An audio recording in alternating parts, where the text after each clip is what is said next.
Hi student, तो मैं रवितांशु मिश्रा फिर से केमिस्ट्री क्लासेस में आपका स्वागत करता हूं। जैसा कि हम लोगों को पढ़ना है रासायनिक संयोजन के नियम। पहला नियम है हमारा द्रव्यमान संरक्षण का नियम, दूसरा है निश्चित अनुपात का नियम, तीसरा है गुणित या बहुल अनुपात का नियम, चौथा है बृहत क्रम या अनुपात का नियम। ये 4 प्रकार के नियम है। तो मैं पहले बेसिकली एक एक नियम समझा रहा हूँ। इनकी जो डिफिनीशंस है वो मैं डिस्क्रिप्शन में दे दूंगा, वहां से आप लोग स्क्रीनशॉट वगैरह ले सकते हैं। क्योंकि यहाँ पर लाइटिंग प्रॉब्लम होती है, बार बार कमेंट आते हैं कि लाइटिंग बहुत है या बहुत ज्यादा लाइट लग रही है हमको, या हमको दिक्कत हो रही है, जिस वजह से मैंने यहाँ पर सोचा कि शायद डायरेक्ट आप लोगों को समझा देता हूँ और उनकी डिफिनीशंस को मैं यहाँ पर बोलूंगा, आप लोग सुनेंगे और श्रवण करेंगे उसका। और जो चीज इसकी डिफिनीशंस है, एग्जैक्ट डिफिनीशंस जो है, जो हमें लिखने लायक है, वो डिफिनीशंस मैं आपको डिस्क्रिप्शन में बता दूंगा। तो सबसे पहला है द्रव्यमान संरक्षण का नियम, जिसका नियम हम लोग यहाँ पर पढ़ने वाले हैं। द्रव्यमान संरक्षण का नियम क्या होता है? बेसिकली आप सब लोग देख रहे हैं कि द्रव्यमान संरक्षण का नियम आपको सुनाई दे रहा है, आपको दिखाई दे रहा है कि सबसे बेस्ट क्या है, द्रव्यमान संरक्षण का नियम। तो इसका सबसे मूल आधार क्या होता है कि द्रव्यमान संरक्षण का नियम जब कभी भी हम लिख रहे होते हैं तो यहाँ पर स्टार्टिंग में दिया हुआ है द्रव्यमान संरक्षण, यानी कि जब कभी द्रव्यमान का संरक्षण होता है, यानी कि कोई भी अभिक्रिया हो रही हो, कोई भी क्रिया हो रही हो, लेकिन द्रव्यमान ना तो बदलता है, ना समाप्त होता है, ना हम उसे निर्मित कर सकते हैं। जैसे कि हमने जल बनाया H+O, ये H+O है, यानी कि जब हम इसको लिखते हैं तो यहाँ पर O2 होता है, लेकिन जब हम यहाँ पर लिखते हैं तो H2O लिखते हैं और देन हम क्या करते हैं, यहाँ पर 2 ऐड करते हैं, यहाँ पर 2 ऐड करते हैं। इसे बैलेंस रिएक्शन यानी कि रासायनिक संयोजन का ये संतुलित समीकरण हमारा लिखा हुआ है, 2H+O2 यानी 2H2O। ये 2H हम लोग लिखते हैं क्योंकि हमें कन्वर्सेशन में पता नहीं होता है, लेकिन हमेशा याद रखिएगा कि हाइड्रोजन और ऑक्सीजन दोनों ही डाई फॉर्म में होते हैं, यानी कि दोनों के नीचे 2 लगा होता है, लेकिन हम लोग रिएक्शंस में 2H लिखते हैं और यहाँ पर बनता है हमारा 2H2O, क्योंकि डाई फॉर्म में ही ये भी जाता है। तो यहाँ पर कोई भी आप अभिक्रिया कर लीजिए, जल आप कहीं से भी बनाएंगे तो आपको 2H यानी H2O ही बनाएंगे ना। इसे इधर वाली अभिक्रिया में जितना भी परमाणु का भार होता है उन दोनों का योग यहाँ पर आता है। यही है बैलेंस रिएक्शन और यही है द्रव्यमान संरक्षण का नियम। दूसरा नियम क्या आता है? स्थिर अनुपात का नियम। दूसरा नियम होता है हमारा स्थिर अनुपात का नियम। इसमें क्या है, यही रिएक्शंस को हम फिर से देखेंगे। H+O2 जब भी आप कहीं से बनाओगे, ठीक है, जब कहीं से भी आप बनाओगे H2O यानी 2 यहां लग जाता है, 2 यहां लग जाता है, लेकिन इस रिएक्शन को हम लोग बेसिकली किस रूप से पढ़ते हैं, इसको इरेज करके यहां पर लिखते हैं H2O। बड़ा मैं यहां लिखे दे रहा हूं H2O। जब आपका H2O लिखा होता है, अब इस रिएक्शन को आप करते हैं या करने वाले हैं, तो मैं बता दूं कि इस रिएक्शन को जब आप कर रहे होते हैं तो H2O लिखा है। अब जल आप कहीं से भी ले आइए, जाके आपके नल का हो, कुएं का हो, तालाब का हो, बावड़ी का हो, बाग बगीचों में से कहीं से भी आप नल लेकर आते हैं तो क्या बनता है? H2O।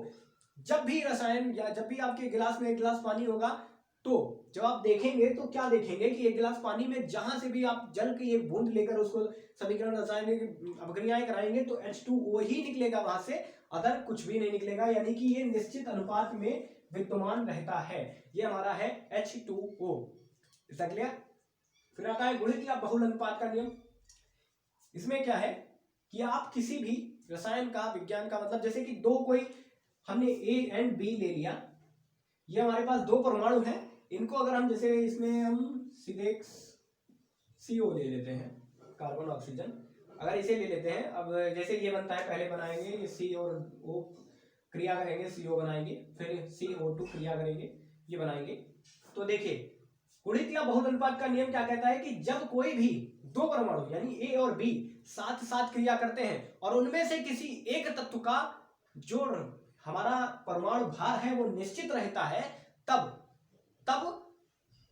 ये दोनों एक निश्चित अनुपात में होते हैं। यानी कि निश्चित अनुपात का कहने का मतलब है कि इनके अनुपात के जो वर्ड्स आते हैं वो एक मात्रिक पूर्णांक होते हैं। यानी कि मात्रिक पूर्णांक का क्या मतलब है कि वो एक निश्चित संख्या होंगे, उनमें माइनस नहीं होगा, उनमें प्लस बकायदा बिल्कुल जो पूर्णांक होते हैं हमारे वो होंगे, ये 0 नहीं होगा, ठीक है। इनको एक बेसिकली दिया जाता है CO2, ठीक है। C और O मैंने A और B लिया था, CO यहाँ पर बना था, CO2 यहाँ पर बना था। इसका क्या हो जाता है 12 एंड 16, 4 से हो रहा है 3:4।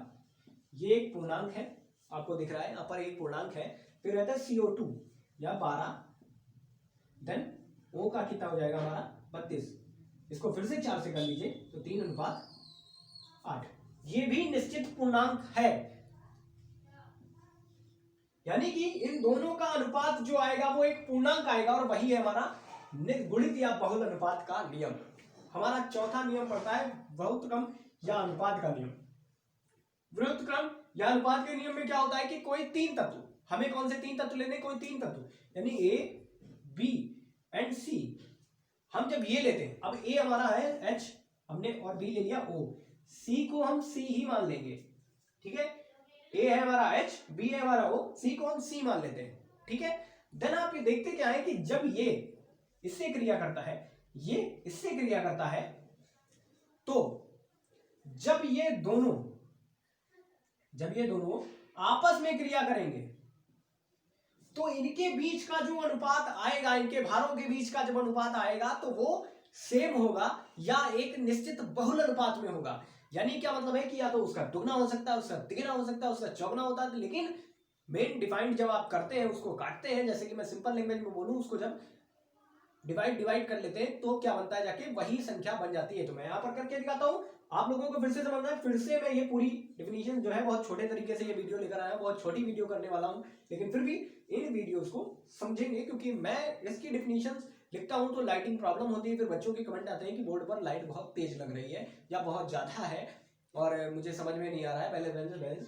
तो ये सब जो कुछ भी है इसको मैं बहुत छोटे अंदाज में बता रहा हूं, और मैं चाहता हूं कि आप लोग बड़ी वीडियो से उनको कट कर देते हैं और मेन टॉपिक आप लोग भूल जाते हैं, तो उनको डालने के लिए ये किया गया है। तो ए बी सी यानी ए एच और ओ लिया था, हम ए एच की करते हैं CH4, आप लोगों ने पढ़ा ही होगा, देन CO2, इन दोनों का योगफल तो आपको निकालना जाता ही होगा परमाणु भार का, यानी 12 और 4 कितना हो जाता है, 12 और 4 से करेंगे 4 से तो क्या होता है हमारा 3:1।